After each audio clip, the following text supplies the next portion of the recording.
വൃദ്ധരുടെ ഉപദേശത്തെ നിരാകരിക്കുന്നത് വർഷങ്ങൾ കൊണ്ടവർ നേടിയെടുത്ത അനുഭവ സമ്പത്തിനെ പുച്ഛിക്കുന്നതിന് തുല്യമാണ്. അതിലുമുപരി ജീവിതത്തിലെ എല്ലാ നിർണായകമായ തീരുമാനങ്ങൾക്ക് മുമ്പിലും പ്രാർത്ഥിച്ചിരുന്ന യേശുവിനെ അനുസ്മരിക്കുക. പരിശുദ്ധാത്മാവിനോട് സഹായം ചോദിക്കാതെ ജീവിതത്തിലെ പ്രധാനപ്പെട്ട തീരുമാനങ്ങൾ ഒരിക്കലും എടുക്കാതിരിക്കുക. പിരിഞ്ഞുപോയ 12 ഗോത്രങ്ങൾ ജെറോബോവാമിനെ രാജാവാക്കുകയാണ്. അങ്ങനെ ഇനി എന്നേക്കുമായി ഈ രാജ്യം 2ആയി വിഭജിക്കപ്പെടുന്നു. 10 ഗോത്രങ്ങളടങ്ങിയ വടക്കൻ ഭാഗത്തെ ഇസ്രായേലെന്നും ജെറുസലേമും യൂദയായും അടങ്ങുന്ന തെക്കൻ ഗോത്രങ്ങളെ യൂദാ എന്നും അവർ പേർ വിളിച്ചു.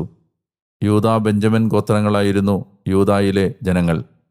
ജെറോബോവാം എഫ്രായിംകാരനായിരുന്നതുകൊണ്ടാവണം ഇനി ഈ ജനതയെ ബൈബിൾ ചില നേരങ്ങളിൽ എഫ്രായിം എന്ന് വിളിക്കും.